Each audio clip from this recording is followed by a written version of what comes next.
empieza a atender un paciente con hemofília,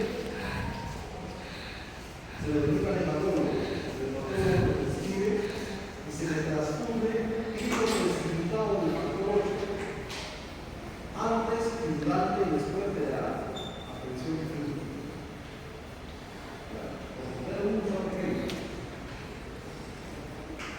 Otro dato de la investigación, la religión, ¿no? Hay religiones que no permiten ciertos procedimientos o medicamentos. Otro procedimiento, otro dato de lugar de procedencia. Es muy importante el lugar de procedencia. Hay ciertos hongos que son propios de las zonas tropicales que se encuentran en la vegetación. Una persona, por ejemplo, puede limpiarse los dientes con unos dientes o una espina de un árbol que puede tener ese hongo y puede provocar una infección micótica en los tejidos blandos de la boca. Los micosos, por ejemplo, para consumir los micosos. El propio de un paciente que vive en San Camargo, ¿no? De la Merced, de Posuso, ¿no? Posuso. Tienen que ir en vacaciones de julio. Tienen que ir a Posuso a pasear con su familia. Para ir conociendo. Entonces aquí tenemos otros datos de afiliación. Y hay muchos otros datos más. Por ejemplo, la ocupación. Hay enfermedades crónicas de la ocupación del paciente. Pacientes que trabajan con plomo, por ejemplo, pueden provocar manchas, pigmentaciones blancuzcas en la encía del paciente. Plomo. La enfermedad crónica, motivo de consulta. Como ven, primero conversamos con el paciente, estamos dialogando con el paciente, le estamos preguntando en enfermedad crónica. ¿Qué datos tomamos en cuenta en enfermedad crónica? Tiempo de enfermedad. ¿No? Es muy importante el tiempo de enfermedad. Por ejemplo, un paciente que está con un incremento de volumen de todo el rostro del paciente del lado izquierdo, la hemical izquierda. Será distinto si ya tiene 30 días a que lo tenga desde el día anterior. ¿Qué más? ¿Perdón? No te escucho decir. Signos y síntomas principales. Signos y síntomas principales. ¿No? Signos y síntomas principales. Muy bien, adelante. ¿Qué más? Forma de inicio. Brusco o insidioso. Es muy importante estudiar la forma de inicio.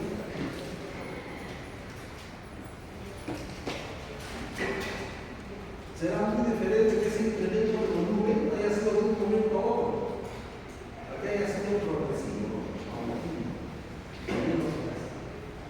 Otro lado, tenemos tipos de enfermedad, tenemos signos principales, forma de inicio, pulso. Cirugía un poco más y lo hacía pulso. No se pone así, ¿no? ¿Qué se pone el pulso? Brusco, insidioso. ¿Qué se pone el pulso? Progresivo, intermitente, estacionario y regresivo. Eso se pone el pulso. Progresivo, intermitente, estacionario o regresivo. De repente tenía un incremento de volumen, pero la segunda semana disminuyó, ya casi no se nota cuando viene la consulta. ¿Ya?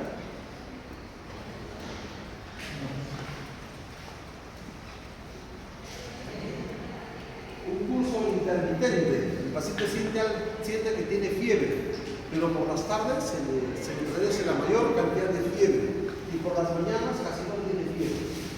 ¿A qué se asocia el tipo de alza térmica? A infecciones gastrointestinales. La fiebre tifoidea, ¿has escuchado de la fiebre tifoidea o no? ¿Has escuchado de la fiebre tifoidea? ¿Sí? No. Yo sí, porque a mí me ha dado 2 veces. ¿Verdad? Y las fiebres son por las tardes, la fiebre vespertina. Adelante, ¿verdad? La fiebre vespertina. En la mañana no hay fiebre, pero por la tarde, 5 o 6 de la tarde, llega uno a 36,5, 40 de fiebre. Y así es todos los días. Hay que medicar antibióticos para combatir esa fiebre y antipiréticos. A veces incluso por vía parenteral. ¿Conocen un antipirético por vía parenteral? ¿Conocen un antipirético por vía parenteral? El metamisol, la famosa altaquina. El metamisol. Listo. Entonces, mira lo que hemos visto: localización. Localización, ¿dónde se localiza? Tenemos que saber localizar anatómicamente. Anatómicamente. No se puede poner en la cara. Se puede poner, por ejemplo, entre el ángulo, el ángulo de la fosa nasal del lado derecho y el surco nasogeniano de ese mismo lado. Así se tiene que localizar. ¿Ya? ¿Qué factores lo atenúan? ¿Qué factores lo exacerban? ¿Qué factores lo atenúan? ¿Qué factores lo exacerban? Tratamiento previo. Tratamiento previo. De repente el paciente ha ido a la farmacia, que nos dijeron muchas personas, y el farmacéutico puede haber escrito un fármaco. Y hasta 10 días con un antibiótico, no le pasa nada, cada vez está peor. Es muy importante saber si el paciente está tomando aire, si por ejemplo era 5 o 6 días. No le podemos dar el mismo aire. Los aires no se prescriben por mucho tiempo, solo por un limitado periodo de tiempo. ¿Se entiende, no? ¿Se está entendiendo? ¿Sí? ¿Sí? Bueno. Los antecedentes pueden ser generales, personales, fisiológicos, patológicos. Empezamos con las alergias, con la reacción adversa a medicamentos. ¿Cuáles son sus iniciales de reacción adversa a los medicamentos? RAM. Es muy importante ese dato, es claro. Ahí empezamos, por ejemplo, con las alergias. Les cuento, hace 3 semanas, adelante, hace 3 semanas me llama un colega que había administrado anestesia. Ni bien anestesió en la maxila, que fue un supo, pagó una endodoncia. Ni bien anestesió, el paciente se intoxicó, se enconchó. Es una reacción adversa muy rara, muy rara. Pero se provocó un rash. ¿No? Un rash. ¿Qué otro término tiene cuando uno se enroncha el rash? Otro sinónimo de rash. Urticaria. ¿No? Se enronchó su paciente. Le hicimos algunas preguntas por teléfono, estaba en su consultorio, ¿no? Y desde nuestro punto de vista solo era una reacción alérgica leve, porque solo se había presentado hasta el cuello. Una moneda de presión en el antebrazo y en el cuello. Solo la cara estaba enronchada, solo la cara. Le pasó por el cuello y se hizo la oficina inmediatamente la huella de la mujer y en el antebrazo no. Sí podía respirar, no había edema de párpados, no había edema de labios, no había edema de piso de boca. Por eso le dedicamos antihistamínicos. Le demos cetiricina de 5 miligramos cada 12 horas. Entonces es una reacción adversa muy alérgica, muy rara a los anestésicos que tenemos. Hay que estar preparado. Otra reacción adversa que pueda provocar un fármaco que usamos nosotros los cirujanos dentistas, aparte de las alergias, ¿cuál podría ser? Al que te dice lo vemos aquí ahorita de la clase.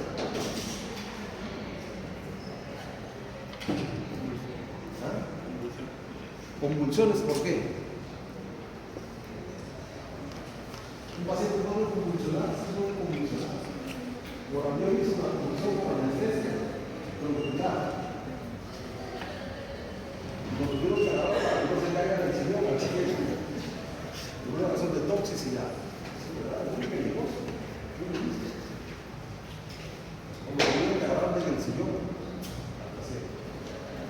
por anestesia local con una razón de toxicidad, ya se verá muy bien con ustedes, en cirugías hablamos de las reacciones adversas a los anestésicos. Muy peligroso. Otra reacción adversa,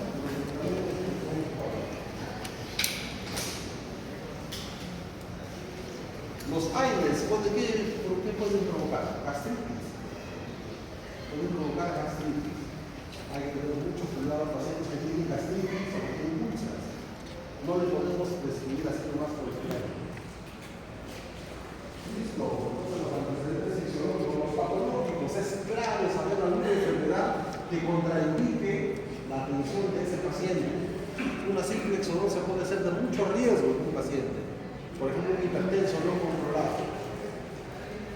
Un hipertenso no controlado. Otra enfermedad que guarda relación con una cirugía ocular o maxilofacial. Muy bien, la diabetes. Muy bien, la diabetes. La diabetes, ¿no? Un paciente diabético no compensado. Otra enfermedad. Y el tipo de hipertensión. No sé cómo la hipertensión.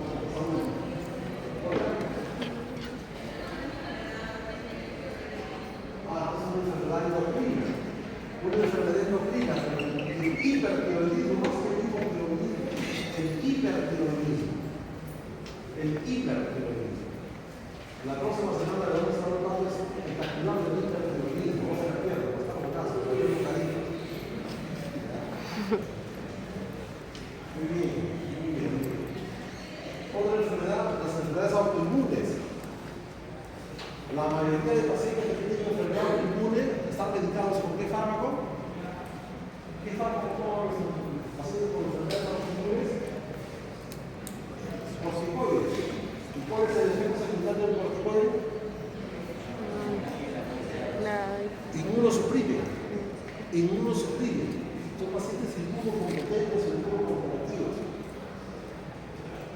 Hay que tener bastante cuidado. ¿Qué cuidado deberíamos tener para hacer un exodoncia?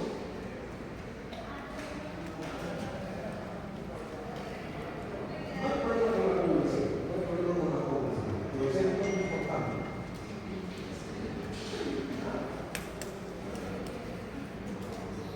Sí.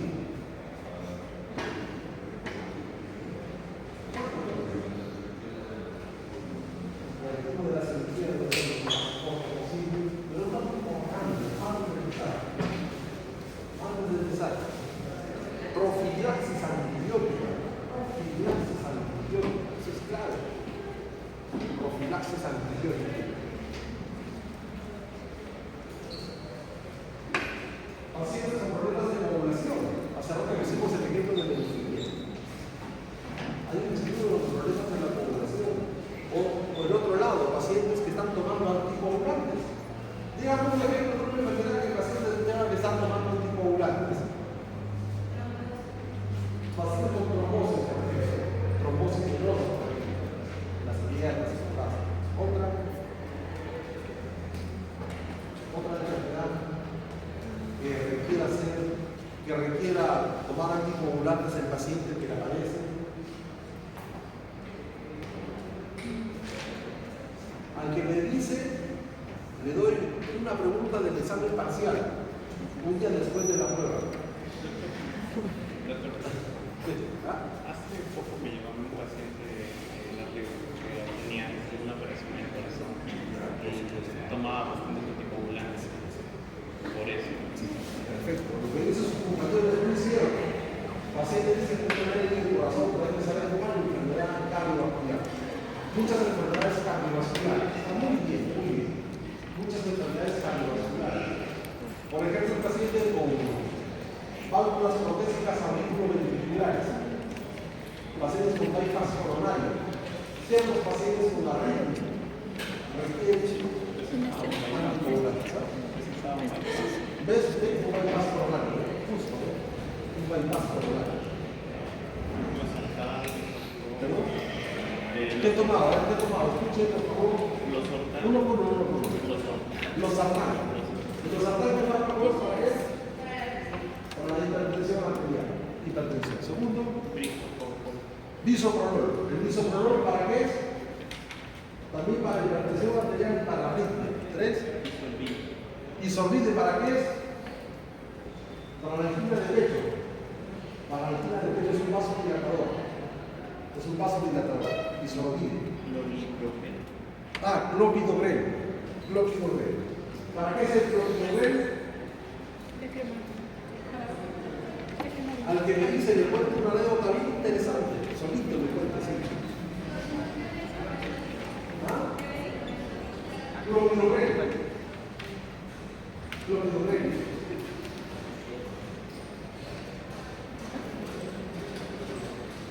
No, clopidogrel es el nombre que ven. No, se ve mal, ese nombre que ven. Las marcas son diversas, los nombres son comerciales. El que ven no es un solo. Es un antiagregante plaquetario. Un antiagregante plaquetario. ¿Conoce otro antiagregante plaquetario? ¿Sí o no? ¿Cuál? ¿Cuál es el antiagregante plaquetario? Lo que se puede para provocar esta anticoagulación. También, otro antiagregante plaquetario. Antiagregante plaquetario, no anticoagulante. La aspirina. El ácido acetilsalicílico. Y anticoagulantes, ¿sabes? Warfarina, otro. La heparina. ¿No? Esos dos principalmente. Warfarina y heparina. Si un paciente está tomando anticoagulante como warfarina, nosotros vemos en la próxima semana eso. Si el paciente está tomando warfarina, la omedeco para un exológico, hay que tener mucho cuidado. Mucho cuidado. Listo. Gracias. Gracias.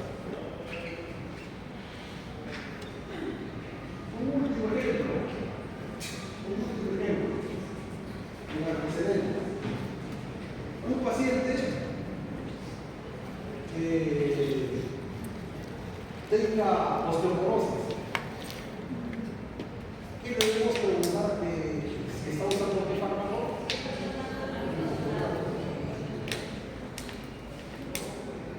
Yo de la iglesia que tiene el examen clínico, comienza con el examen general. Clínico, funciones vitales. Mínimo funciones vitales. ¿Qué pasa si ustedes le van a hacer una operatoria y mi caries está muy profunda? Entonces, para no sentir dolor, le tienen que anestesiar. Me colocan el sentido como a esta señora, yo la conozco. Si me colocan el sentido, me colocan la anestesia tópica y me comienzan a anestesiar. Me están anestesiando y pierdo el conocimiento. Es común. Pierdo el conocimiento. Lo primero que hacen ustedes es, pues hay el ABCD, para el manejo de esas situaciones de urgencia. Hay un ABCD, pero uno de ellos es controlar la presión arterial. ¿Y qué pasa si me encuentran 100 sobre 60 milímetros de mercurio de presión arterial? ¿Qué habrá pasado con mi presión? 100 sobre 60. ¿Qué habrá pasado? ¿Está bien la presión? ¿Está alta? ¿Está baja? ¿Está baja? Hay que hacer algo, ¿sí o no? Mire, esa es mi presión normal. Esa es mi presión normal. Yo le he dicho mal, ¿no? Le he dicho mal. Es la presión normal de mí. He dicho, es mi presión normal de mí. Eso es incorrecto. Pero bueno, es mi presión normal. No me registraron la presión antes de registrar. Y si encuentran ese valor, puede incurrir en error el manejo de ese paciente que tiene ese problema en ese momento. Para que vean lo importante de tomar las funciones medicales cuando el paciente está bien, cuando llega al consultorio. La importancia de la historia clínica.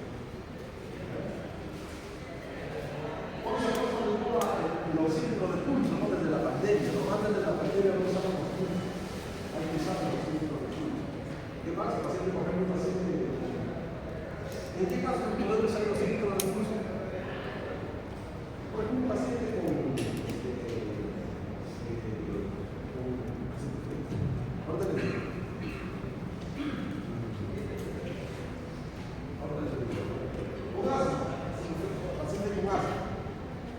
paciente asmático, no está saturando. Sobre todo si ha tenido una crisis última.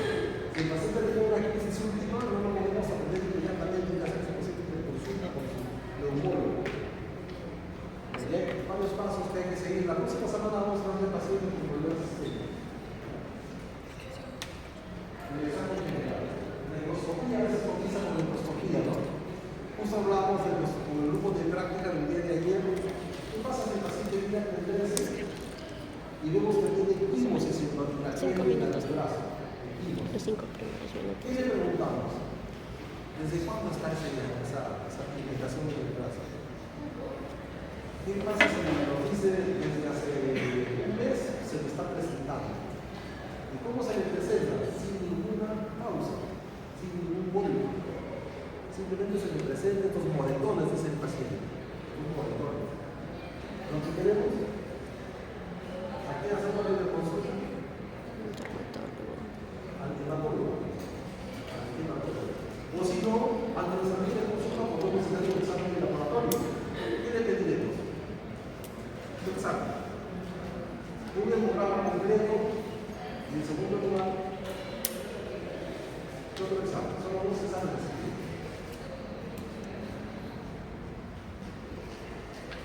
Hemograma completo, ¿no? Perfil de la regulación. En el perfil de la regulación tiene 4 resultados. ¿Cuáles son los 4 resultados? La próxima semana no se puede aprender, 8:15 de la mañana. Y así pues podemos seguir conversando bastante. El examen regional, lo dice de la vez el examen regional, cada vez ¿no? Linfoadenopatías. Linfo es de Santiago Magno. Hay 3 tipos de linfoadenopatía. ¿Saben lo que es una linfoadenopatía, no? Un incremento de volumen de la cadena de ganglios cérvico-faciales, los submentales, subaxilares, submentonianos, los 3 grupos de ganglios del externo recto mastódico del cuello, que quedan hasta la clavícula, los occipitales, los preauriculares y preauriculares. Por lo menos ellos para ganglios. Después, bueno, tiene una paciente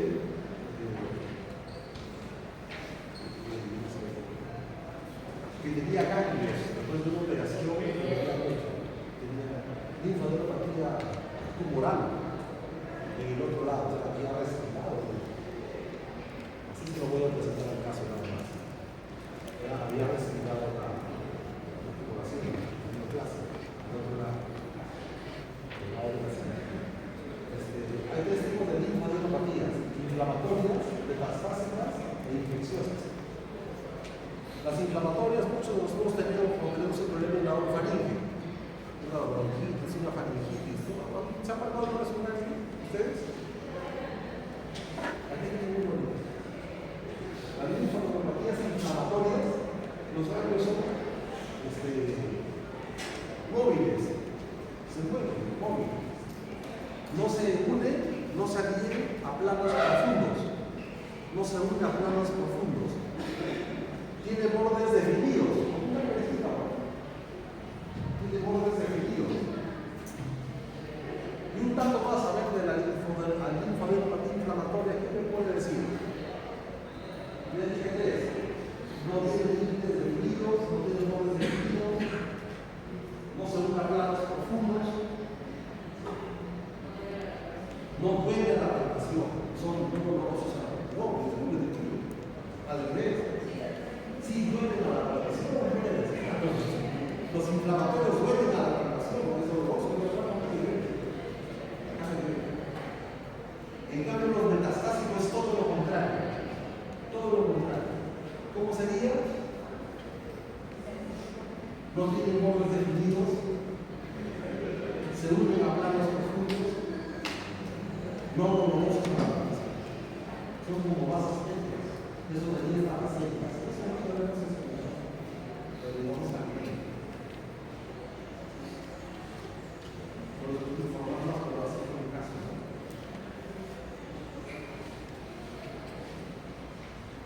Es importante encontrar una metástasis en un cambio. De repente el paciente tiene un botón dilatorio y tiene una metástasis en uno de los ganglios. ¿Qué es más importante? La operatoria no es similar.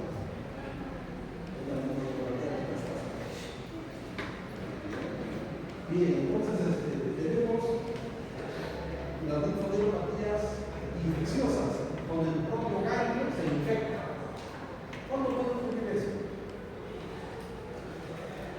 Por ejemplo, en el caso de las estrofilodemias, por TSC ganglionar, un paciente inhibido, un paciente inmunosuprimido puede provocar una TSC ganglionar, un paciente inmunosuprimido.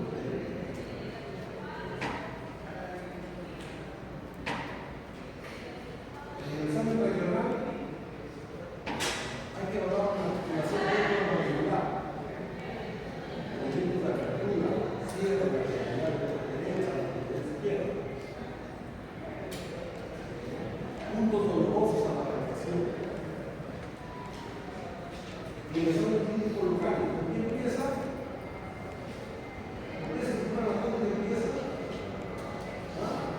Con los labios. Y luego ingresamos a la boca. Empezamos con los labios e ingresamos a la boca. ¿Qué sigue? Con los labios. Todos, por favor, a la voz de tres. Carrillo. ¿Qué sigue? Paladar duro. Paladar blando. Orofaringe. ¿Qué sigue? Lengua. Siso de boca. Rebote celular. Saliva. Y finalmente los dientes. Empezamos ayer con unos prácticas, a veces cometemos un gran error nosotros. De frente empezamos con los dientes. Y no vemos todo lo demás. Hace 2 semanas hemos hecho una biopsia de un paciente de 70 años. Una lesión con los rebotes. Una lesión de rebote que no tenía 30 días. Se le ha hecho la biopsia. A los 7 días vino el resultado de la carcinoma. Hemos ayudado a los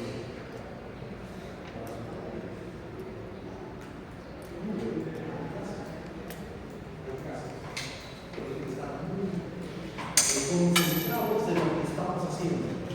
Hay que ser siempre sistematizados, hay que ser ordenados, no hay que odiar pasos, no hay que sacar pasos. Es el primer tipo de la pareja de los ahora. No voy a empezar a tocar. Ya dijimos los dientes, ¿no? En la saliva, por ejemplo, ustedes ya van a empezar a hacer sus tesis. ¿Es el tema de tesis? Todavía hay bastantes temas de tesis. Solamente podría ser solo sobre saliva, por ejemplo. Pero este está de escolar de plano, como 10, 15 temas de tesis solo de saliva nada más.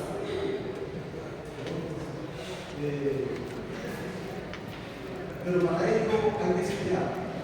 Hay que estudiar muy bien. Hacemos el tiempo al máximo. Al máximo, no hay que echar el tiempo. Como están haciendo ustedes. Están haciendo abiertos en su banda. Cuando yo vine a postular, yo soy mexicano. Vine a postular a la Salvador. No había oncología infantil, por eso nunca vine. No había oncología infantil, sobre todo había oncología del tipo de vino. No había otra oncología infantil. Entonces, me quería vivir con unos amigos y mi primo había ingresado en una cachina de medicina en San Fernando. Ya, y él dormía en su cuarto, en su cama,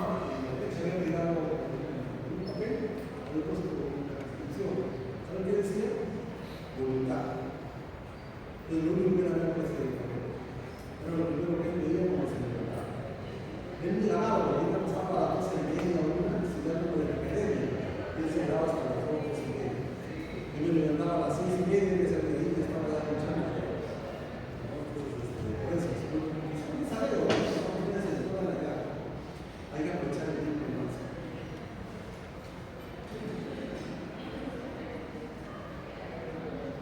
Oye, ¿qué está diciendo? Estaba haciendo una señora, que me estaba agarrando de identidad. Aquí está el centro de cariño. Ella era trabajadora de la facultad, ¿verdad? Y vino para hacer una insolencia de un restaurante de Pilar. Y miren lo que tenía. Una lesión tipo tratada, alimentada, dolorosa, fluctuante. Yo les doy esos ejemplos porque ustedes no saben esto de medicina. ¿Qué lesión podría ser? Muchas cosas podrían ser. Pero hacer fluctuante, levantada, blanda. ¿Qué podría ser?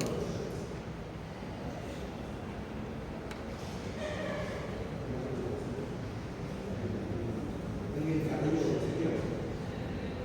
Yo me imagino una cavernosa.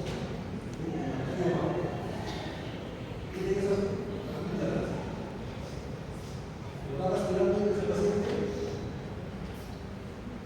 ¿Qué podría provocar si esas amigas están así y encima con esos respiradores carnes? Ahí me dice que interior. Aquí no tenemos un paciente, una salida de las cicatóficas. ¿Qué profesional se puede ir? A lo mejor no solamente hay que hacer eso resillas, hay que hacer una consulta médica, hay que trabajar en equipo de intentar del paciente, hay que ver trabajo camino, el tipo de respiración bucal por la sangre, paciente con respirador bucal, por ejemplo, disculpen, paciente respirador bucal, paciente respirador bucal, hay que ver qué pasa en la vía respiratoria. De repente tiene cordones hipertróficos, de repente tiene atrofiado el cabo, de la masa marina, los pólipos nasales. Entonces, ¿qué pasa si nosotros hacemos un tratamiento con un servicio respirador bucal? Si no va a existir mucho problema, hay que tratar la causa del problema. Y si es un niño mejor, porque si ya tiene esos problemas, pero el problema lo mejor y lo va a tratar. Y ya va a ser respirador basal después de ese tratamiento. Su capacidad de hacerlo no debe crecer, no se va a quedar pequeño, crece. Estamos solucionando un problema que al final, con los años, solo se solucionaría con cirugía. Y en esta foto de abajo, ¿qué vemos?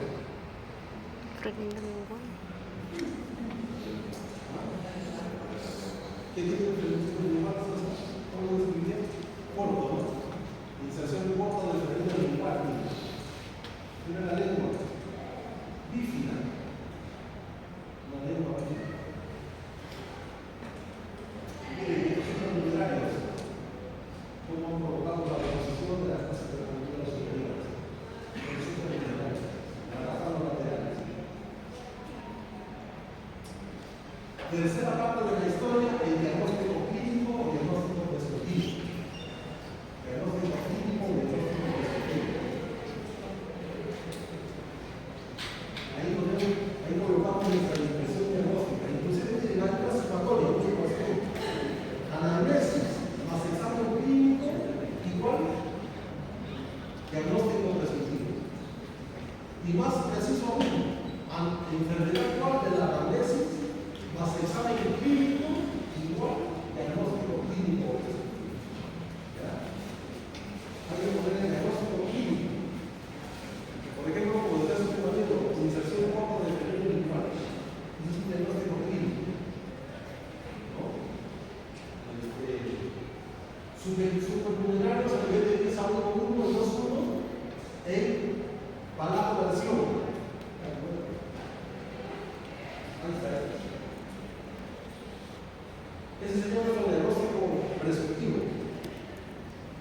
Supernumerarios, en cantidad de 2, a nivel de 1, 1, 2, 1, en palabra versión.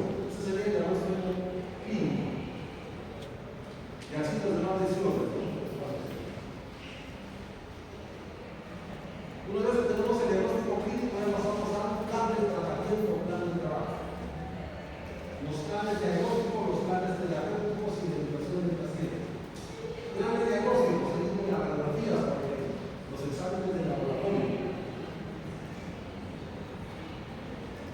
Los exámenes de sangre tienen que ser precisos, de acuerdo al dato que nosotros necesitamos saber.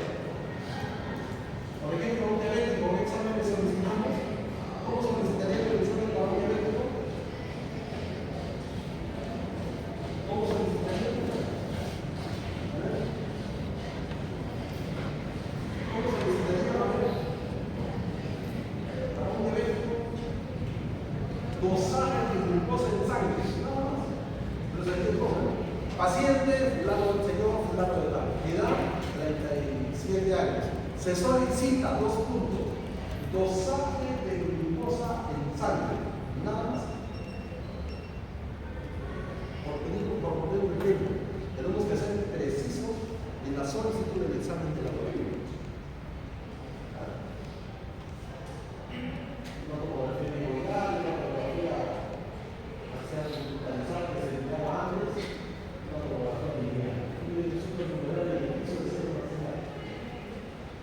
La raíz cristal de otro programa anterior, de la 3.8, con un montón de los ciclos, lo que vale. No hay mucho más. ¿Se entiende? ¿No lo van a entender? ¿No lo van a entender? No, porque sí lo veo mucho. La raíz cristal de la 3.8. Si hubiera funcionado, estuviera acá. Se debería haber una corona. Entonces, ¿qué es una corona de esa? El consumo del daño inferior, el consumo del daño inferior. Y es un consumo complejo. Yo digo que es un consumo complejo porque esa fue la biopsia, ¿no? Después lo retiramos. Lo enviamos al laboratorio y ahí los exámenes, usamos exámenes complementarios, exámenes de laboratorio, exámenes modelados. A veces están diagnósticos como mencionamos férulas. Si se va a hacer una incisión en el paladar, hay que hacer una férula. Reponemos el colgado posible en el paladar, removemos esta férula para evitar sangrado posterior y el colgado superior. ¿Se entiende, ¿no? Así que mueve el paladar. Por ejemplo, una pieza impactada en el paladar. Hay que hacer una incisión y separarla en la glucosa. Extraemos el diente, reponemos la glucosa en su sitio y le ponemos un férula del paciente, la clínica. Ahí se la ponemos. Para que haya hemostasia, para que no haya hemorragia, para que aplaste, para que comprima la glucosa a la hora de la comida. La educación del paciente, el consentimiento informado, viene el consentimiento informado antes de atenderlo. Aquí en la clínica tenemos el consentimiento informado. Ustedes tienen que leerle al paciente y lo firma el docente, el estudiante y sobre todo el paciente. 3 firmas. Esta semana estamos viendo esos documentos semestrales. El tratamiento que normalmente he dicho, aquí por ejemplo estamos retirando un supernumerario en palatino que no ha funcionado. Lo estamos retirando con un fosfato. ¿Cuál sería el tratamiento que ponemos ahí en la historia? Vamos a traer un supernumerario con palatino. Que no había mencionado, se dio una presentación. ¿Cómo pondríamos el tratamiento de la historia? ¿Cómo pondríamos? El solo. ¿Por qué? ¿Qué más? A ver, su compañero de sexo se cumple. ¿Qué? Resulta numerario, designado palatino. Puede ser, se podría hacer, exodoncia completa, exodoncia completa, y resulta numeraria en palatino. ¿Podría ser? Eso es lo que ustedes tienen que poner en la historia, ¿no? Exodoncia colgada, de supernumerario impactado hacia palatino a nivel de pieza 1, 1, 1, 2. Tiene que ser preciso de tal manera que cuando a los 5 años después venga un investigador, tome la historia y al leer la historia sepa de qué se trató. Si no, no va a saber de qué se trata. Si solo pone exodoncia de supernumerario, ¿se entenderá o no? No se foto de ese procedimiento. Ese es un ejemplo, ¿verdad? ¿Qué tenemos acá?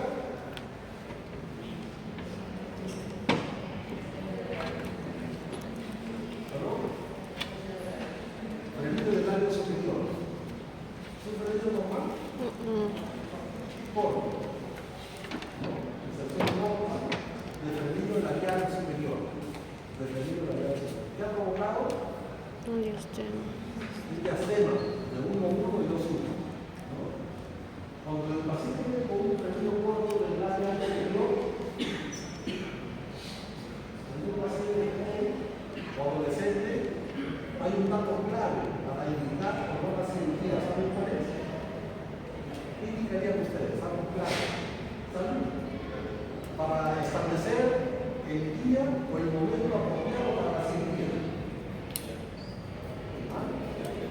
¿No? La edad del paciente.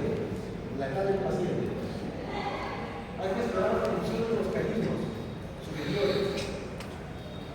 Porque a veces al elucidar los caninos se inicializan los incisivos y cierran el diastema. Hay que esperar la elusión de los caninos.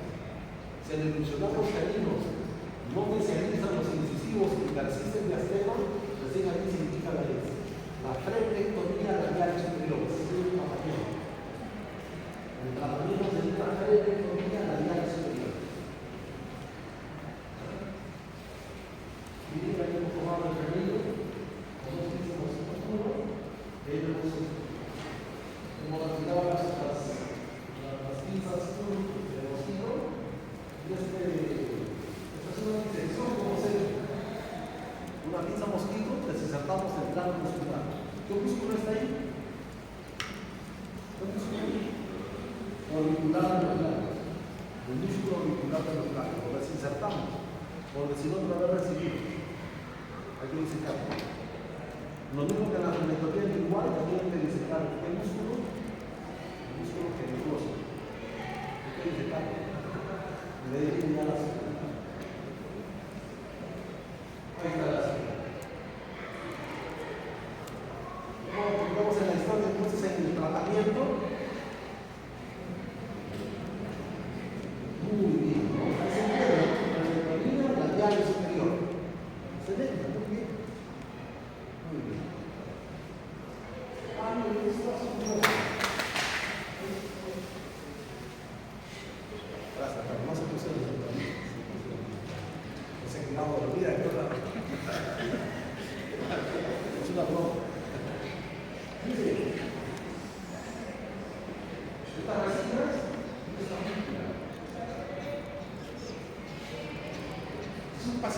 es un paciente de no recuerdo bien de edad, ya tenía como 80 años, más o menos, de la tercera edad, que vino a la facultad porque se había caído y se golpeó el incisivo y había funcionado. Había funcionado el incisivo. Le tomamos la radiografía y no se había fracturado, solo era una abulsión ventricular.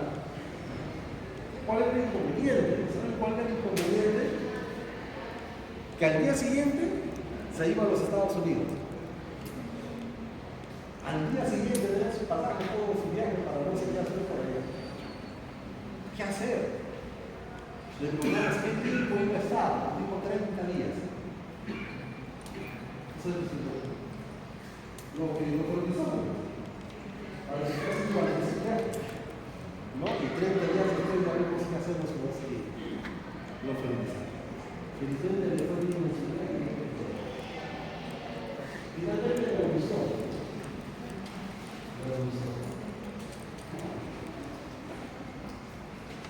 Hay que hacerla mínimo 72 horas después de la cirugía. 72 horas después.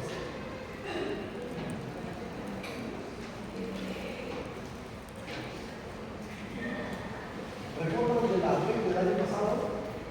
Cuando se tuvieron clases. ¿Recuerdan de la REC? ¿Qué significa REC?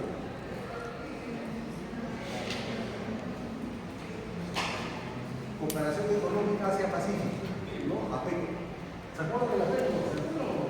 Están ahí prácticamente. Nos refirieron a un paciente, una colega nos refirió a un paciente, ¿no? No respondé.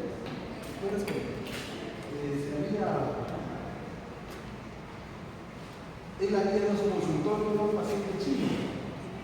Era el presidente de la Cámara de Comercio. Bueno, tenía un alto cargo. Tenía un alto cargo de la JEP chino, un funcionario chino. Y tenía dolor en una molar inferior. Entonces,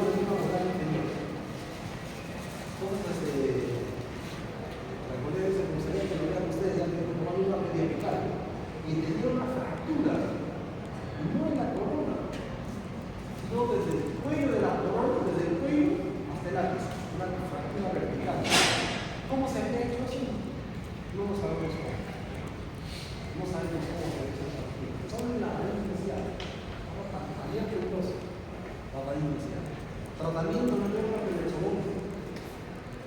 Y vino pues este paciente. Lo atendimos, trajimos el intento sin problema y nos tomó bastante confianza. Nosotros. Un ciudadano chino que solamente vino a venir por la PETA como funcionario de seguridad. Estuvimos bien, la verdad, los puntos a los 7 días y se fue contento. Hasta los invitó a una exposición comercial que pero le agradecemos mucho por el pasado.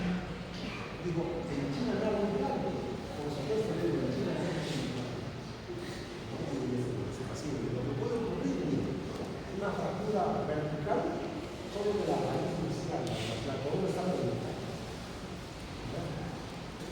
Por eso siempre una radiografía nunca está de más para cualquier patología de los dientes. La evolución. Mínimo de las armas 72 horas después. ¿Por qué 72 horas después? Porque 3 días después se presenta la mayor respuesta inflamatoria post-quirúrgica. Al día siguiente no se regulariza mucho. A las 72 horas después se produce la mayor inflamación post-quirúrgica. Lógicamente, si el paciente tiene un problema, lo tenemos que ayudar. Pero si todo ha sido reconocido, puede ser bien. Hay una condición subjetiva, los síntomas. Los síntomas: dolor, anestesia, punzadas. Los objetivos, con los síntomas. Lo objetivo, es igual que la historia, es igual que la historia. Lo objetivo lo examinamos. Los signos clínicos: movilidad, presencia, recursos alimenticios, exposición ósea. ¿Se entiende, no? ¿Sí? ¿Se entiende? ¿O no se entiende? Los objetivos son los signos clínicos, lo que vemos, lo que examinamos. Por eso decía la presencia sutura, sangrado, delitos alimenticios y cardiólogos. De repente se ve un hueso angular, exposición ósea, ¿verdad? Son los signos. La apariencia favorable del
Pero al día siguiente lo llevé, de las 50 que hicimos, al día siguiente lo llevé, sí, le llamamos al paciente, hemos hablado, está bien estudiado, no hay ningún problema. ¿Qué tuvimos que hacer? Retiramos el formulario. Al día siguiente lo hay que revisar. Eso es el plan de trabajo. Miren las iniciales, por eso le llamamos SOAP, como el de SOA. SOA. Subjetiva, objetiva, amarillo, dice el plan de trabajo. Sin nada de eso es historia, porque tenemos el territorio del sol. Y no es la y finalmente, a los 7 días, si todo ha ido bien,